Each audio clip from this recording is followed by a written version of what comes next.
IMP news, सच की आवाज़। बेरोजगारी, महंगाई, भ्रष्टाचार और सांप्रदायिकता को लेकर भारत की क्रांतिकारी मजदूर पार्टी के तत्वाधान में भगत सिंह जन अधिकार यात्रा निकाली गई। लखनऊ में भगत सिंह जन अधिकार यात्रा निकाल रहे लोगों के हाथों में क्रांतिकारियों के तस्वीर वाला पोस्टर बैनर था, जिस पर सरकार विरोधी नारे लिखे थे। यात्रा निकाल रहे लोग पुराने लखनऊ के मुफ्तीगंज, ठाकुरगंज, राधाग्राम आदि क्षेत्रों में पहुंचकर अपनी यात्रा को नुक्कड़ सभा में तब्दील कर अपनी मांगों को लेकर नारे लगा रहे थे। यात्रा का नेतृत्व कर रहे लालचंद ने कहा कि हमारी मांगे हैं कि शिक्षा, रोजगार, स्वास्थ्य, आवास, मौलिक अधिकार घोषित हो, निजीकरण पर रोक लगे, भगत सिंह राष्ट्रीय रोजगार गारंटी कानून पारित किया जाए, बेरोजगारों को 10,000 रुपये प्रतिमाह रोजगारी भत्ता दिया जाए, केंद्र व राज्य सरकार के खाली पद शीघ्र भरे जाएं, अग्निवीर योजना को तत्काल बंद कर सेना में पक्की भर्ती की व्यवस्था बहाल की जाए, सभी श्रम कानूनों को सख्ती से लागू करने की और प्रस्तावित 4 लेबर कोड्स रद्द करने की मांग कर रहे थे।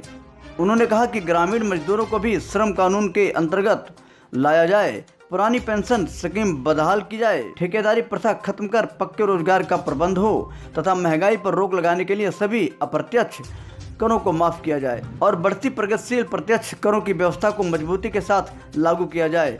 इसके तहत पूरे साल को काम देने का कार्य किया जाए।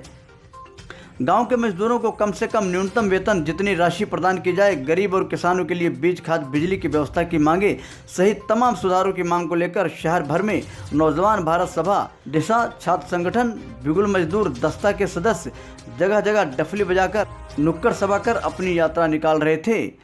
लखनऊ से वसीम हसन रिजवी की रिपोर्ट। उन तमाम सवालों को लेकर के आम जनता जाति मजहब के नाम पर आपस न लड़े न बटे, उस एकता के संदेश को लेकर के यात्रा तक आई हुई है।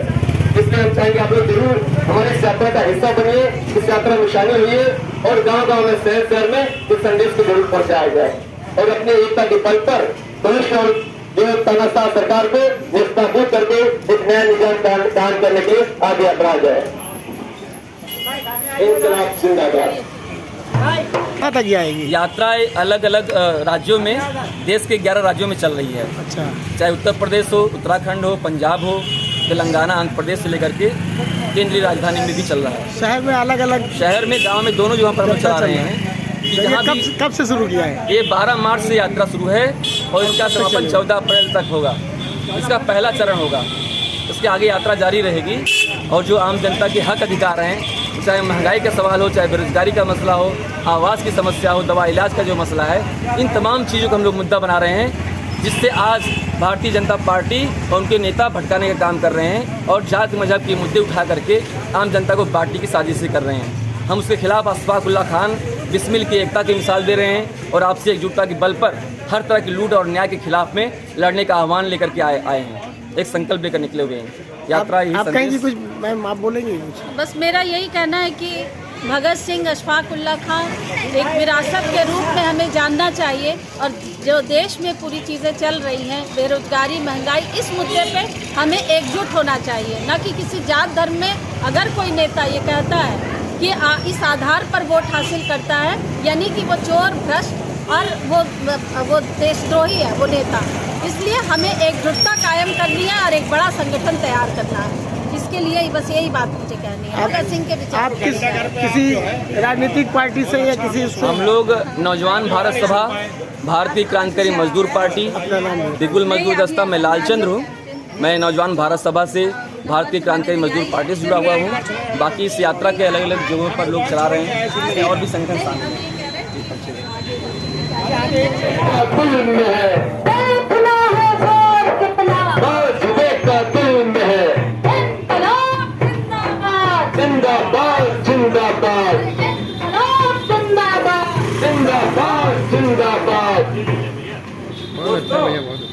हमने जो गीत पेश किया उसके पहले कुछ बातें रखी। ये भगत सिंह जन अधिकार यात्रा के माध्यम से जो हिंदुस्तान के आवाम को जागरूक करने, एकजुट करने का पूरा यात्रा है और हम लोग इस यात्रा में ये मांग कर रहे हैं कि हिंदुस्तान में सभी के लिए राष्ट्रीय रोजगार गारंटी कानून बनाया जाए। भगत सिंह के नाम पर, यानी कि मौलिक अधिकार का दर्जा 75 साल बाद भी हिंदुस्तान नहीं बना। कि चाहे किसी भी पार्टी सरकार हो, रोजगार उसको देना इसका आवश्यक कर्तव्य होगा। इसलिए हम कहते हैं कि चाहे वो गांव में रहे चाहे शहर में रहे, उसके पास हर दिन का काम होना चाहिए। अगर सरकार रोजगार नहीं दे पाती है तो उसके बजाय तो उनको 10,000 रुपये बेरोजगारी भत्ता दो, ताकि एक आम आदमी सम्मान पूर्वक जिंदा रह सके और खर्चा करने के लिए मजबूर ना हो। तो खर्चा थोड़ी ना करे। दूसरी बात हम कह रहे हैं कि कहीं भी कोई काम कर रहा हो, अगर डेली का काम है, नियमित तरीके का काम है, तो वहां पर ठेकेदारी प्रथा खत्म होनी चाहिए, उन पर परमानेंट काम होना चाहिए। लोग सरकारी विभाग है जहाँ पर हर दिन का काम है, दिन वहाँ पर संविदा पर काम कराया जाता है, वो चाहे IMP न्यूज चैनल को सब्सक्राइब करके बेल आइकन को दबाना बिल्कुल भी ना भूलें।